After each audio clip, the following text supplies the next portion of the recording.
At a tea brunch, my mom said, "If not for pity, no one would have invited you." I took a sip of coffee and smiled. That night, I signed in, shut off every family credit account, and emailed my attorney about selling the cabin a few days later. My brother rang again and again. I never answered. Can you imagine being told, after decades of dedicated loyalty and literally managing your family's entire financial empire, that they only include you out of pity? Yeah, me neither, until it happened to me. That single cruel sentence, delivered with a smirk, was the turning point. The moment I realized I was finally irrevocably done. My name is Charmaine. I'm 35, and honestly, I'm still picking up the pieces from wounds my own family inflicted. For years, I escaped their toxicity, built a successful career as a software developer, but foolishly, I maintained occasional contact. Last Sunday, it all came to a head. They invited me to an upscale brunch, to catch up. But between the mimosas and the avocado toast, my mother leaned forward, that familiar, condescending smirk on her face, and dropped the bombshell.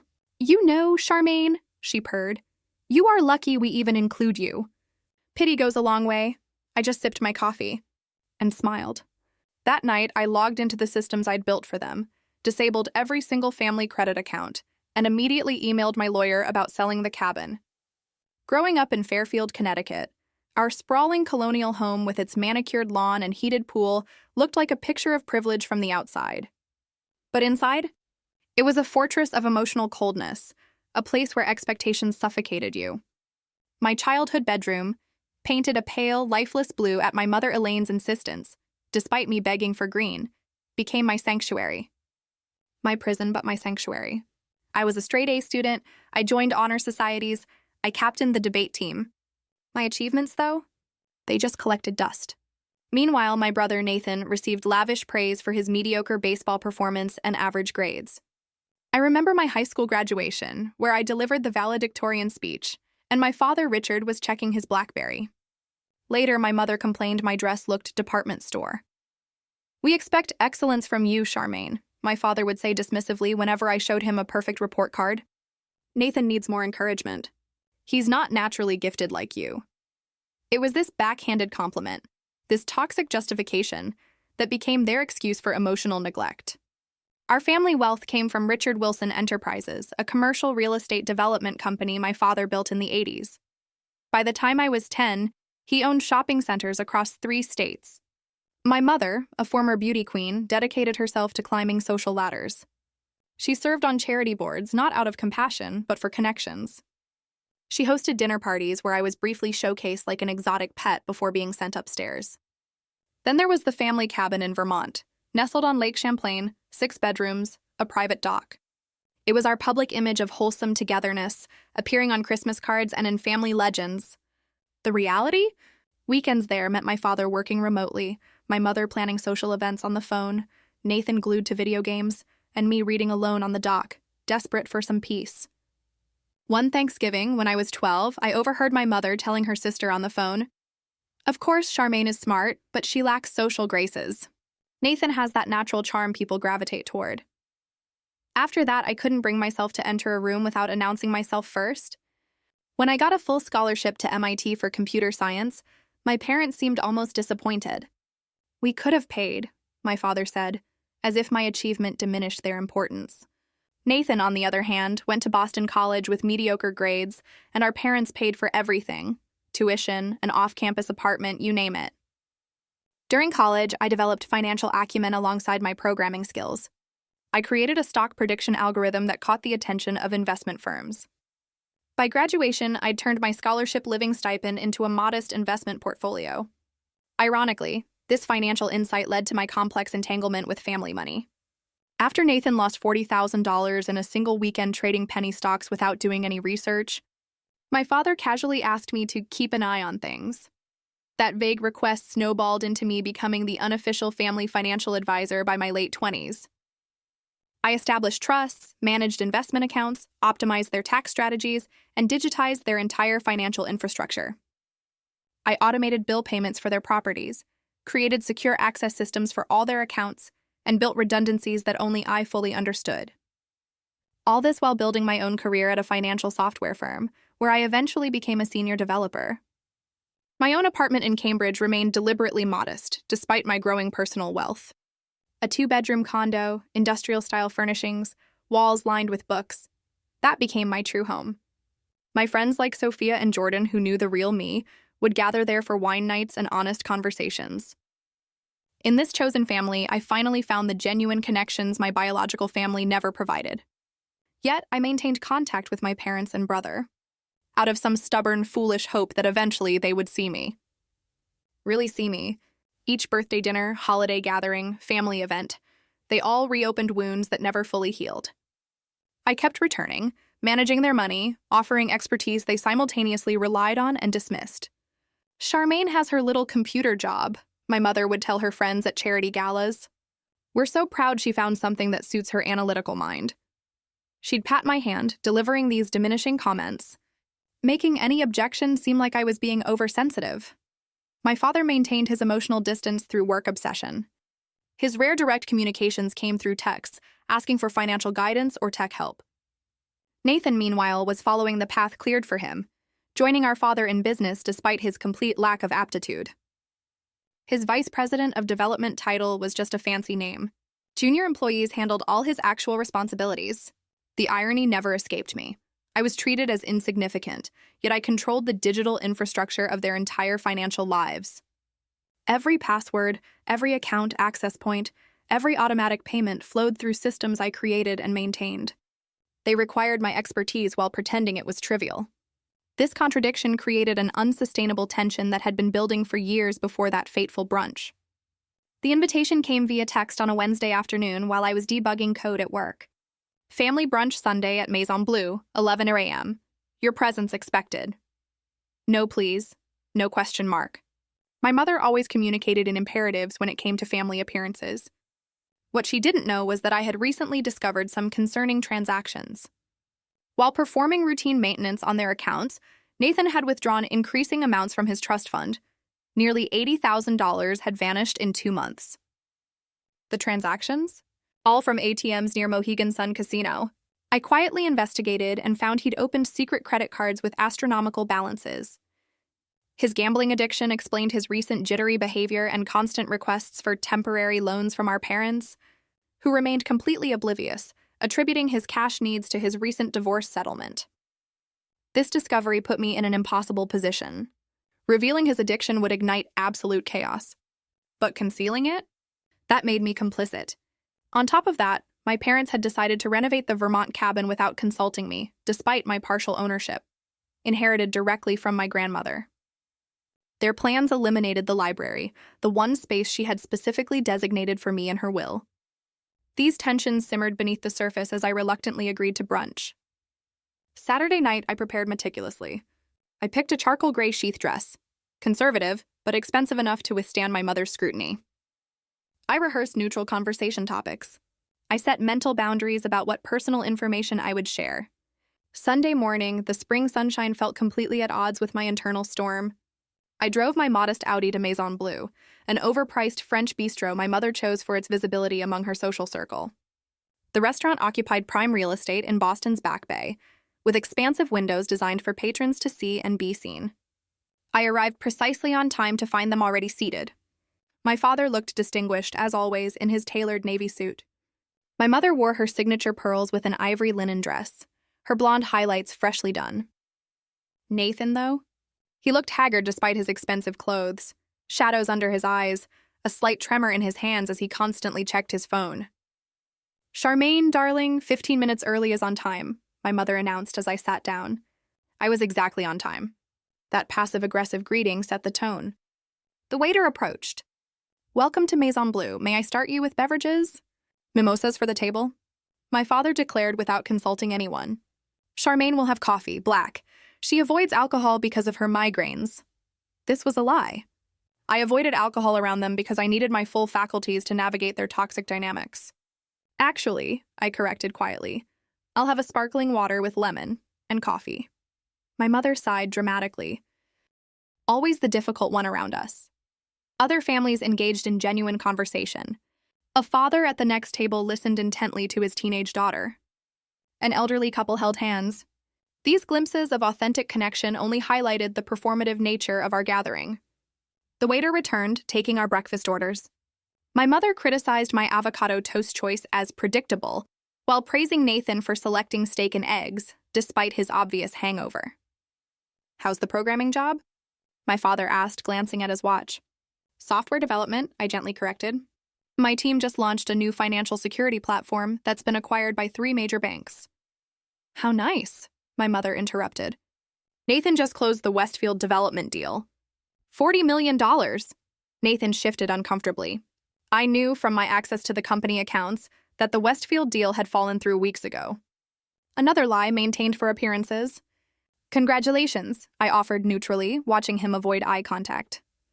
The conversation continued with my mother dominating, discussing mutual friends, country club gossip, and subtle digs at my perpetual single status.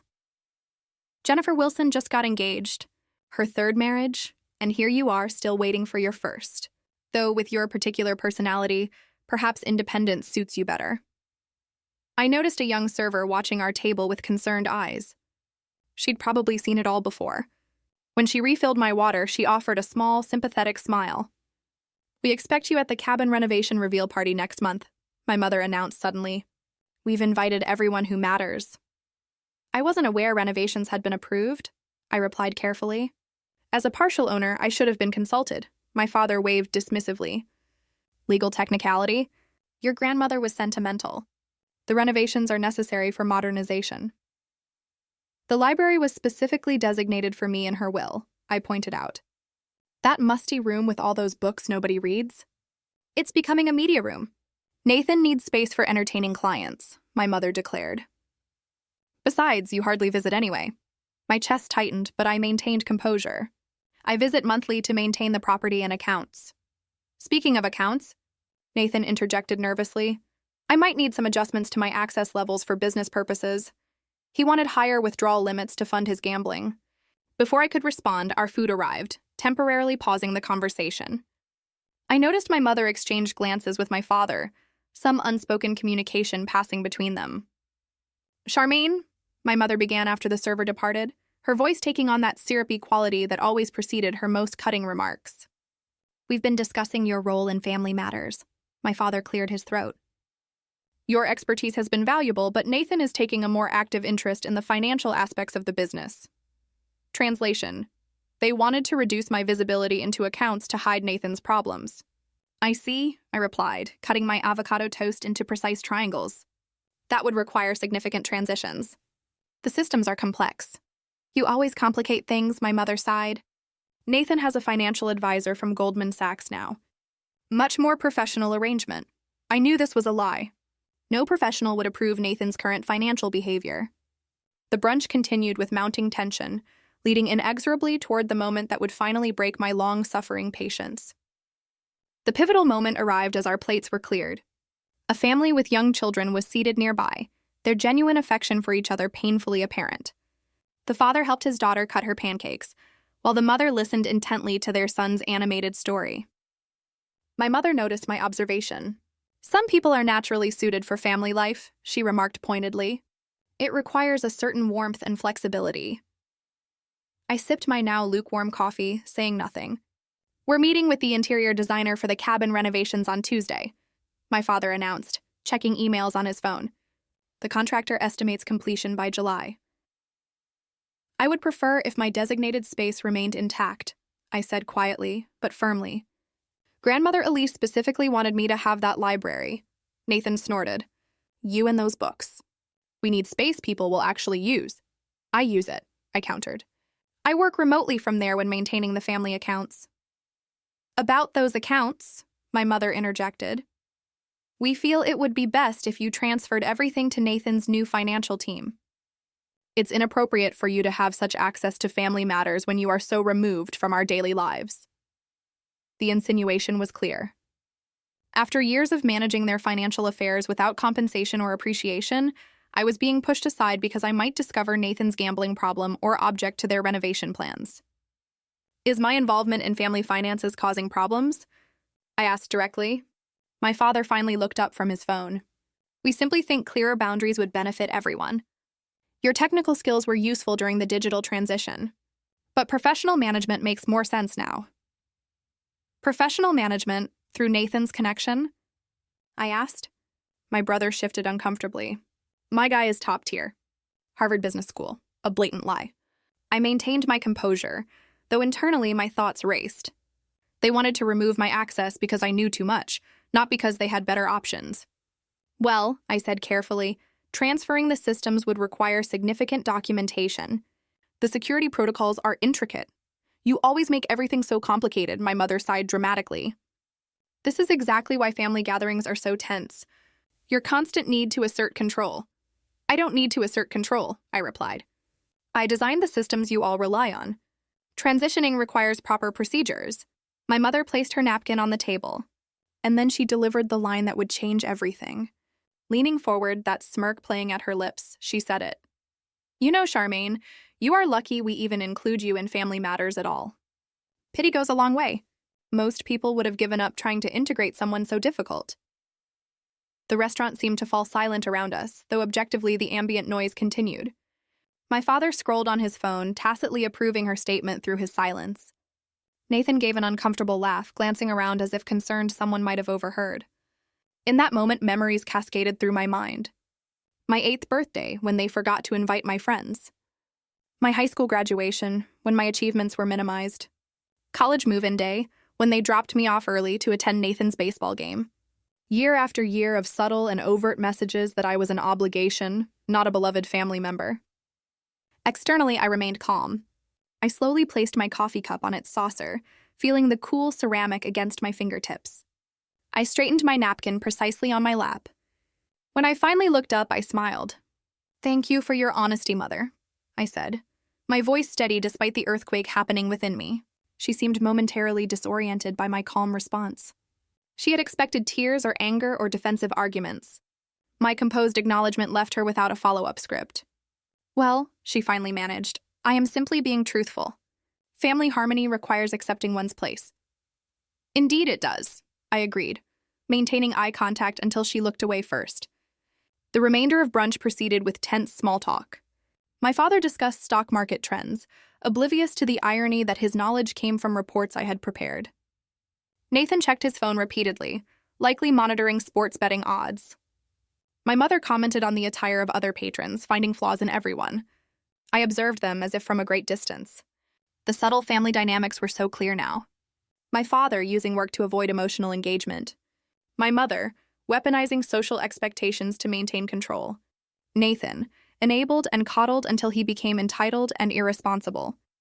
And me, the competent one, simultaneously relied upon and diminished. The couple at the next table paid their bill and departed, the husband helping his wife with her coat in a gesture of genuine care. The contrast with my own family was stark and painful. What would it be like to be valued simply for existing, not for what services I could provide? When the check arrived, my father handed over his platinum card without glancing at the total. This card was connected to accounts I had established and maintained. The irony was not lost on me. We expect you Tuesday for the design meeting, my mother stated as we prepared to leave. Not a request, but a command. I'll check my schedule, I replied noncommittally. Your work can surely spare you for family priorities, she pressed. I smiled again, the decision crystallizing within me. Family priorities? Yes, those are important to consider. We exited the restaurant together, maintaining the appearance of a unified family. My father immediately took a business call. My mother air-kissed my cheek without making contact. Nathan asked if he could borrow $5,000 until Friday, confirming my suspicions about his gambling debts. I'll see what I can do, I replied, knowing already what my answer would be. As I walked to my car alone, the spring sunshine felt different somehow. The weight I had carried for decades pressed down unbearably. But beneath it, a small seed of resolve had taken root. My mother's cruel words echoed, but now they felt like permission rather than punishment. If pity was the only reason for my inclusion, then perhaps it was time to remove myself from the equation entirely. And in doing so, I would finally establish the boundaries I had failed to create for 35 years. The 20-minute drive from Maison Bleu to my Cambridge apartment passed in a blur. Once inside my home, I methodically hung up my coat, placed my keys in their designated bowl, and walked to my home office. Only then, surrounded by my books and achievements, did I allow the emotional dam to break. Tears came silently at first, then in heaving sobs that bent me forward in my ergonomic desk chair. "You are lucky we even include you." The words replayed in an endless loop. 35 years of seeking approval from people constitutionally incapable of giving it. Decades of managing their financial affairs while being treated as an inconvenient obligation. After 15 minutes of raw emotional release, I straightened up, wiped my face, and opened my laptop. Grief would have its time, but first I needed information and a plan. I logged into the family financial dashboard I had created. The interface showed interconnected accounts, properties, investments, credit lines, the Wilson family financial empire in digital form, all accessible through authentication protocols I had designed. My father had insisted on convenience over complexity, resulting in a system where one administrator could control everything through master access. That administrator was me. I began systematically documenting everything: account numbers, access credentials, transaction histories, property deeds, investment portfolios, credit lines, insurance policies, trust fund structures, tax filings. I created secure offline backups of all data, knowing that evidence might be necessary later. The picture that emerged confirmed what I already knew but had ignored. Nathan had withdrawn over $200,000 in the past year from various accounts, most in cash transactions near casinos. My parents had spent nearly $1 million on luxury expenses, while complaining about charitable donations I had automated from their accounts. The Vermont cabin renovations had been contracted for $800,000 without proper permits or notification to me as partial owner. The library my grandmother had legally designated for me was scheduled for demolition next week. I opened a secure document and began outlining my options. As I cataloged the financial systems I controlled, the legal rights I possessed, and the leverage available to me, a plan formed with crystalline clarity. For once, the very qualities my family dismissed as difficult would serve me well: my attention to detail, my technical knowledge, and my methodical approach to problem solving. First, I needed legal counsel. I contacted Jordan, my closest friend who happened to be a corporate attorney. "I need a referral for someone specializing in family financial disputes and property rights," I explained, after briefly summarizing the situation. "Vanessa Hargrove," Jordan replied without hesitation. She handled my sister's complex divorce. Brilliant, ethical, and absolutely fearless. I'll text you her contact information. Next, I made a comprehensive list of all family accounts requiring immediate attention: 4 primary credit cards used by my parents, 3 credit cards used exclusively by Nathan, 2 joint checking accounts, the main family investment portfolio, property management accounts for 5 properties, including the Vermont cabin, automatic bill payment systems for all properties, tax preparation access accounts, trust fund management interfaces. For each, I noted my legal relationship, access level, and potential actions. As the designated administrator, I had the right to suspend access pending security reviews, a provision my father had approved without reading the fine print years ago. I reviewed my grandmother Elise's will regarding the Vermont property. The document clearly stated, "The library at the Lake Champlain property is bequeathed specifically to my granddaughter Charmaine Wilson for her lifetime use, to remain intact as a place of learning and reflection." The planned renovation directly violated this legally binding provision. By 9 p.m., my emotions had stabilized and my plan had solidified. I would not act from anger, though anger was justified. I would not seek revenge, though the opportunity presented itself. Instead, I would simply stop protecting them from the consequences of their actions while asserting my own legal rights. I prepared a simple meal of pasta and salad, eating mechanically while reviewing potential outcomes. My family would be angry. They would threaten and cajole. They might even temporarily seem remorseful. But decades of patterns predicted they would never genuinely acknowledge their behavior or truly change. After dinner, I called Vanessa Hargrove's office and left a detailed message. Then I wrote emails to my supervisor requesting 2 personal days, and to my therapist asking for an emergency session. Self-care would be essential during this transition. At precisely 11 p.m., I began executing the first phase of my plan. I logged into the master financial dashboard with my administrator credentials. First, I disabled automatic payments on all family credit cards, leaving them active but removing the safety net that prevented late fees. Then, I changed the security protocols on the investment accounts to require dual authentication, effectively freezing access until new protocols were established. For the family checking accounts, I left them operational, but removed the overdraft protection I had established. Nathan's secret credit cards, obtained through his connection to family accounts, would be the first to feel the effect when his automatic payments failed. Finally, I composed an email to the family attorney regarding the Vermont cabin renovation. Dear Mr. Steinberg, I am writing regarding the planned renovation of the family property at Lake Champlain, Vermont. As you are aware, I am partial owner of this property with specific provisions regarding the library as established in Elise Wilson's will, attached. I have not approved the current renovation plans, which include demolition of this space. Please advise the contractors that work must cease immediately pending legal review. I have copied the relevant county permitting office to ensure compliance. I have retained separate counsel in this matter. Please direct future communications to Vanessa Hargrove at Hamilton Legal Partners. Regards, Charmaine Wilson. I sent the email with supporting documentation attached, copying the contractor's permitting office and Vanessa Hargrove's office. As midnight approached, I completed the final step. I composed a brief factual email to my parents and brother. I am stepping back from management of family financial affairs, effective immediately. Security protocols have been updated to protect accounts during this transition. I have also addressed the legal issues regarding the Vermont property renovation through appropriate channels. I will be unavailable for direct communication for the foreseeable future as I reassess my relationship with this family. Charmaine. I clicked send, then systematically logged out of all accounts. I turned off my phone, knowing the notifications would begin soon. For the first time in years, I felt the weight of family obligation lift from my shoulders. In its place was not vindication or triumph, but something quieter and more profound, the beginning of freedom. The next morning, I awakened before my alarm, feeling strangely lighter despite the confrontation looming ahead. I performed my usual routine with deliberate mindfulness, treating each action as a small act of self-care. Brewing coffee, stretching, 5 minutes of meditation, simple acts that grounded me in my own life rather than in family drama. At 8:00 a.m., I powered on my phone to find 17 missed calls, 23 text messages, and 9 voicemails. I ignored them all, instead calling Vanessa Hargrove's office. Her assistant had already scheduled an emergency consultation for 9:30. I'll need all documentation regarding property ownership, financial systems, access agreements, and any written communications about the renovation, the assistant advised. Already compiled, I assured her, having spent the early morning hours organizing digital files. Before leaving for the appointment, I took additional security measures.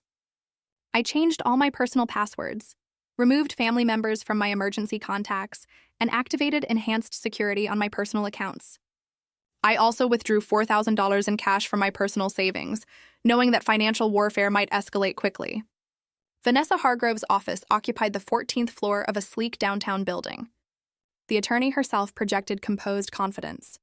Her gray suit impeccably tailored, her handshake firm. "Jordan speaks highly of you," she said, gesturing me to a seat. He mentioned this involves complex family financial entanglements and property disputes. For the next hour, I outlined the situation with clinical precision, providing documentation for each claim. Vanessa asked incisive questions, taking meticulous notes. "Based on these documents, your position is legally sound," she concluded. "The cabin library provision is explicitly protected in the will. Your administrator access to financial systems was formally granted by your father. The question now is what outcome you desire." "I want 3 things," I replied. "First, protection of my legal rights regarding the Vermont property. Second, complete separation from family financial management without becoming their scapegoat. Third, immunity from any potential accusations of financial impropriety, as I expect them to blame me for Nathan's gambling losses once they become apparent." Vanessa nodded. "Reasonable objectives.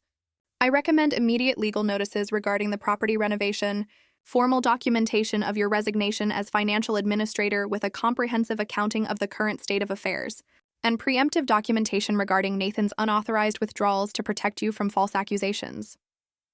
"How quickly can we proceed?" I asked. "I'll have preliminary documents ready this afternoon. The property injunction takes priority since construction is imminent." After leaving Vanessa's office, I proceeded to my bank, where I opened a new account at a different institution than my family used. I transferred the majority of my personal funds, leaving only minimal balances in accounts that could potentially be linked to family finances. By noon, my phone had accumulated 30 additional missed calls. I listened to one voicemail from my father. What the hell do you think you are doing? Fix this immediately. Your behavior is unacceptable. His voice held the familiar tone of someone who expected immediate compliance. For the first time, I felt immune to its effect. At 1 p.m., I met with my therapist, Dr. Caroline Reed, who had accommodated my emergency request. This represents a significant boundary establishment, she observed after I recounted recent events. How are you managing the emotional aftermath? Vacillating between relief and guilt, I admitted. Intellectually, I know this is necessary self-protection. Emotionally, decades of conditioning are hard to overcome. The guilt is a programmed response, Dr. Reed reminded me. Your family installed those buttons precisely to prevent this kind of self-advocacy. I spent the afternoon working with Vanessa's team, signing affidavits and reviewing legal notices. By 5 p.m., the following actions had been taken. 1. An emergency injunction filed against the Vermont cabin renovations based on will provisions. 2. Formal resignation as family financial administrator with complete documentation of account statuses. 3. Certified letters prepared for all financial institutions documenting the change in authority. 4. Evidence of Nathan's gambling withdrawals placed in secure legal hold. 5. A security company contracted to change locks on my apartment and install enhanced surveillance. What should I expect next? I asked Vanessa as we concluded our session. Escalation, then negotiation, she replied. They will first attempt to intimidate you into reversing course. When that fails, they will offer concessions to regain control. Throughout, they will likely attempt to access accounts and bypass the security measures you implemented. Her prediction proved accurate. By evening, my brother had progressed from angry texts to thinly veiled threats. You have no idea what you are doing to this family. Dad is considering legal action. Fix this now before you can't undo the damage. I did not respond, instead focusing on my own security.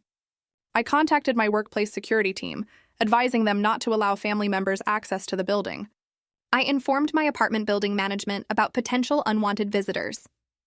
I even called local police on their non-emergency line to document the situation in case of escalation. That night, I performed a small ritual of reclamation. I deleted the family calendar from my phone, removing birthdays and anniversaries that had dictated my schedule for years. I unsubscribed from my mother's country club newsletter.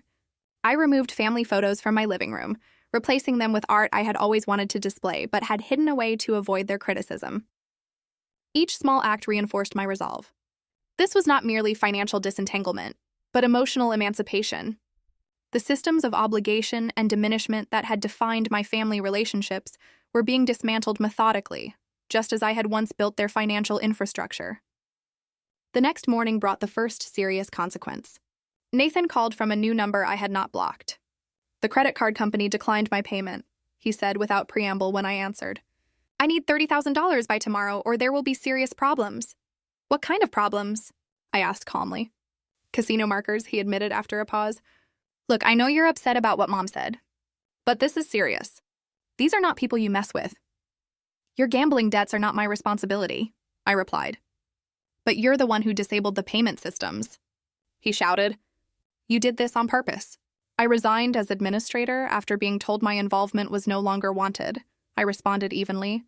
The transition has consequences. Dad is furious. He can't access the investment accounts. Mr. Phillips at First National Bank can help him establish new security protocols. I provided complete documentation in my resignation letter. This is not a game, Charmaine, Nathan warned. You are destroying the family. The family was destroying me, I replied, then ended the call. Within the hour, my father attempted similar tactics through his attorney, who called Vanessa directly. She later reported that they demanded immediate restoration of all access in exchange for discussing my concerns about the cabin renovation. I advised them that access protocols were changed as part of your formal resignation from financial management duties, with complete documentation provided for continuity, Vanessa explained. Regarding the cabin, I informed them that construction must cease immediately, pursuant to the injunction, which has already been served to the contractors. By the third day, the initial shock tactics gave way to the predicted negotiation phase. My mother sent an email with a very uncharacteristic apology. Perhaps my words at brunch were hasty. Family disagreements are normal, but should be resolved within the family. Please call so we can discuss restoring the accounts and moving forward together. I forwarded it to Dr. Reed, who responded, "Classic minimization and attempt to reestablish control." Notice how the apology is vague, includes no specific acknowledgement of harm, and immediately pivots to demands. I did not respond to my mother's message or to subsequent attempts at contact from any family member. Instead, I focused on rebuilding my life without the constant drain of their needs and expectations. Each day without managing their finances or absorbing their criticism felt like recovering from a long illness, strength returning gradually but steadily. The first month after what I now called the brunch incident passed in a blur of legal proceedings, financial disentanglements, and personal recalibration.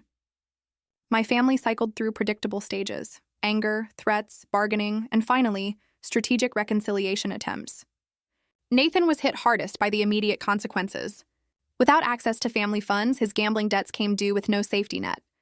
According to mutual acquaintances, he was forced to sell his luxury condo and move into a modest apartment. His Mercedes was repossessed after 3 missed payments. The casino markers required intervention from my father, who reportedly paid over $100,000 to prevent more serious consequences. My parents faced their own adjustments. The credit card suspensions resulted in embarrassing declined transactions at social events. My father had to personally contact financial institutions to establish new access protocols, a task he had always delegated. My mother found herself without automated payments for her country club membership, resulting in a late fee and temporary suspension of privileges. The Vermont cabin renovation became a legal battle that quickly expanded beyond the library. County inspectors, alerted by Vanessa's filings, discovered multiple code violations and insufficient permits. Construction was halted indefinitely, pending comprehensive review. My parents faced potential fines for proceeding without proper approvals. Through all this, I maintained strict communication boundaries. All contact went through Vanessa, who provided me with weekly summaries rather than forwarding every message. I changed my personal email and phone number, sharing the new contact information only with trusted friends and colleagues.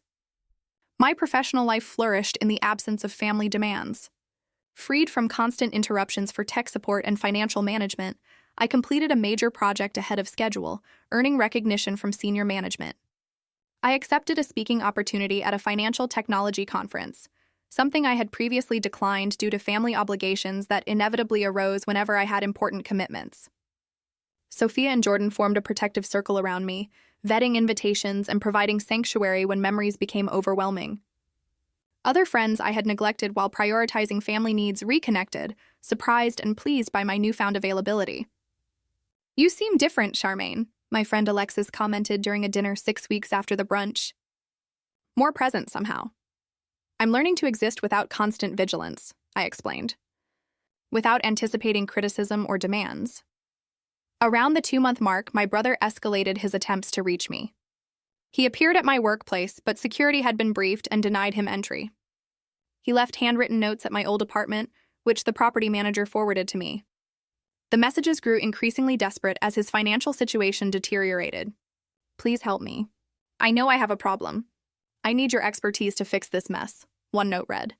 For the first time, he acknowledged his gambling addiction, though primarily as leverage to regain my assistance. My parents adopted different strategies. My father attempted to use business connections to pressure me, having colleagues casually mention family concerns during professional interactions. My mother spread strategic misinformation among her social circle, portraying herself as the worried parent of a daughter having a breakdown. "We are giving her space during this difficult time," she told mutual acquaintances, recasting my boundary enforcement as mental instability. 3 months after the brunch, I received an unexpected communication.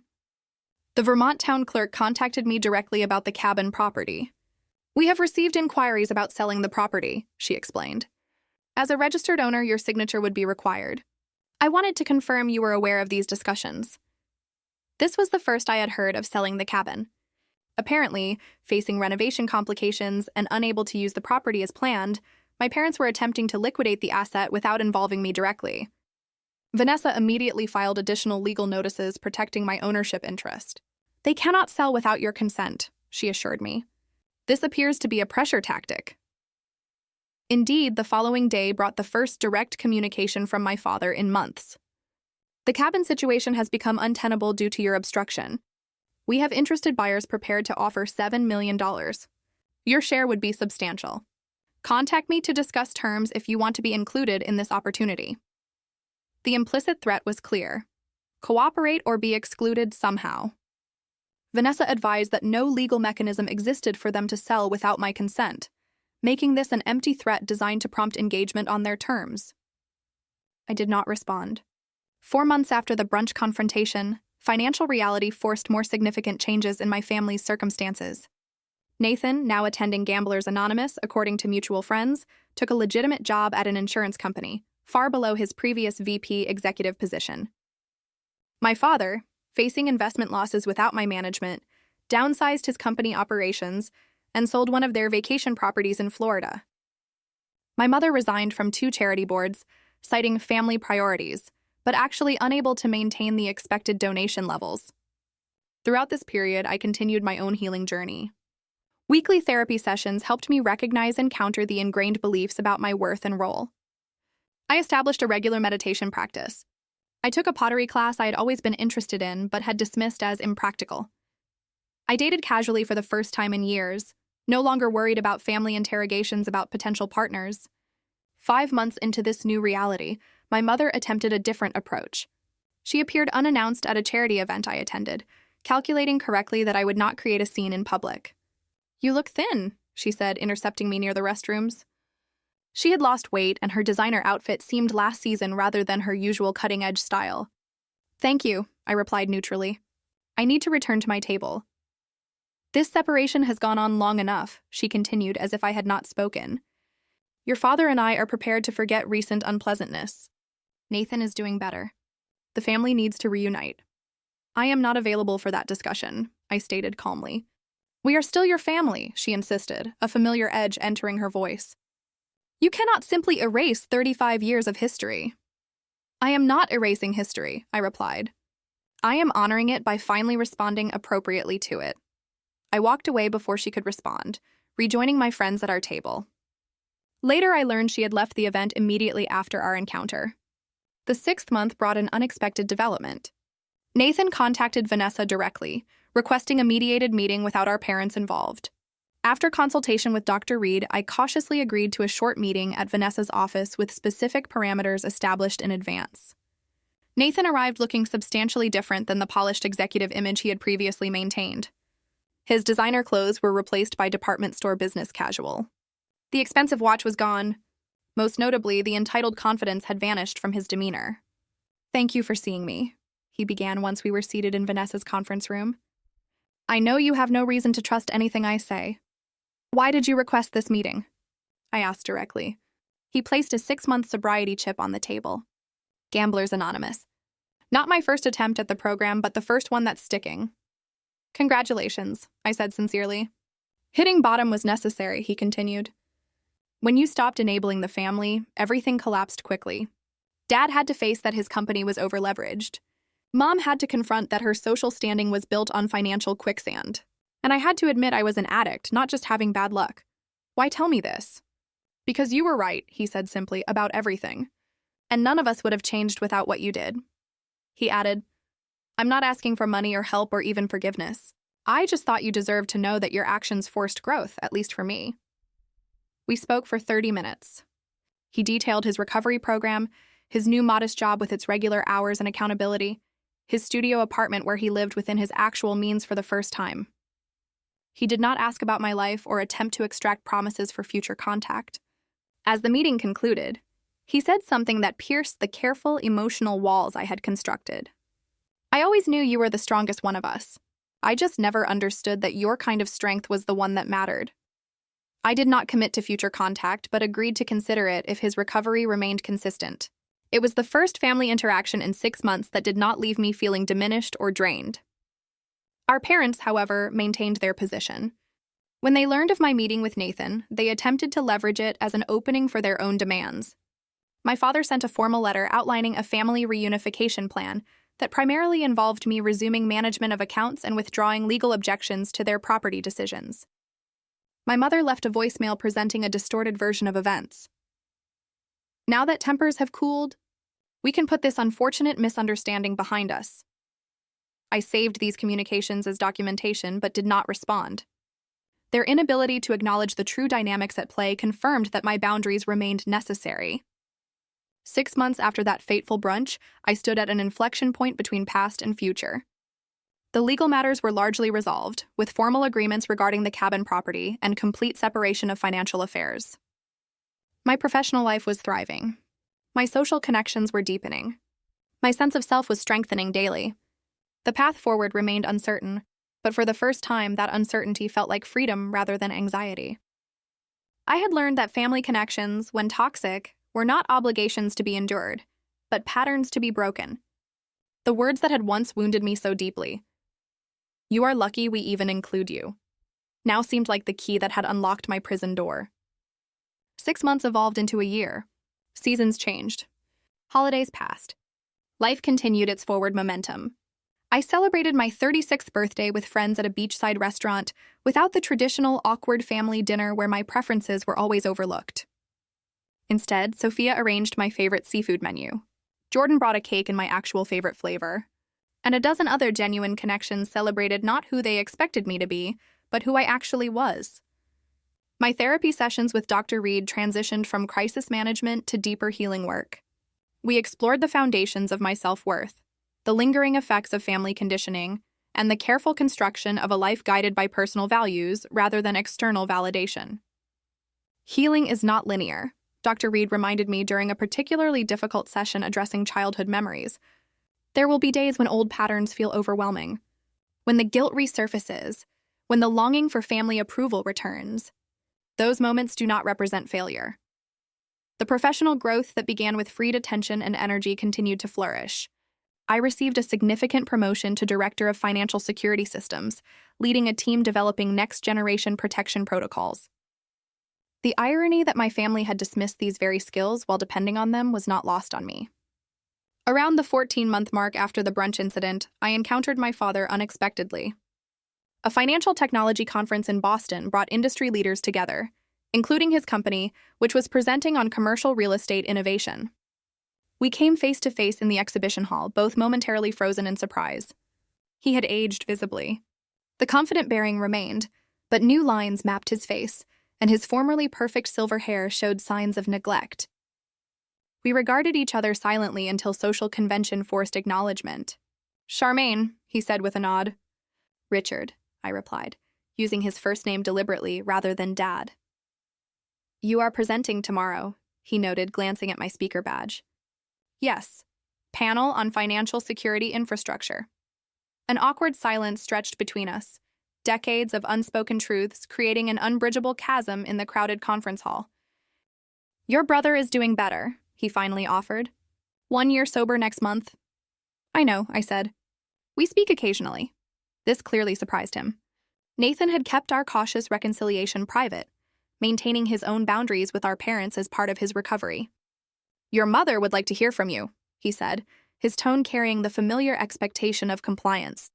"That would require acknowledgement of past patterns and commitment to different behavior," I replied evenly. He stiffened slightly. "Families disagree, Charmaine. Holding grudges serves no purpose. This is not about grudges. This is about patterns of interaction that are harmful." "We provided everything for you," he began, the defensive justification rising automatically. "Material provisions without emotional connection or respect," I countered. "But this is neither the time nor place for that discussion." Another industry colleague approached, greeting me warmly and creating a natural conclusion to our uncomfortable exchange. My father nodded curtly and moved away, his posture communicating the familiar dismissal I had experienced throughout childhood. Yet something had fundamentally changed. His disapproval no longer triggered anxiety or inadequacy. I observed it with the clinical detachment of recognizing an ineffective pattern, rather than an authoritative judgment. The Vermont cabin situation resolved through legal channels. Eventually, unable to renovate as planned due to permit issues and my protected interest in the library, my parents ultimately proposed a buyout of my ownership share. After careful consideration and consultation with Vanessa, I agreed to fair market terms that recognized both my inheritance rights and the property's appreciated value. I used part of the proceeds to purchase a small waterfront cottage on a quiet lake in New Hampshire. The property featured a wall of windows overlooking the water and ample built-in bookshelves throughout. It became my weekend sanctuary, the place where I could hear myself think without the echoes of family criticism. My relationship with Nathan evolved gradually through carefully bounded interaction. Our monthly coffee meetings provided space for authentic connection without the distorting presence of our parents. He maintained his sobriety, worked his program faithfully, and slowly rebuilt his life on a foundation of accountability rather than entitlement. "I dream about gambling almost every night," he confessed during one meeting. "My therapist says that's normal, that the neural pathways take years to reform." "What helps when the urges come?" I asked, remembering the consequences. Not just financial, but who I became when I was using. The lies, the manipulation, the person I don't want to be again. This level of self-awareness represented profound change. While our relationship would never be uncomplicated, it contained growing elements of mutual respect previously absent. My mother proved less capable of evolution. After my encounter with my father at the conference, she launched a campaign of indirect communication through mutual acquaintances, social media overtures, and carefully orchestrated public encounters.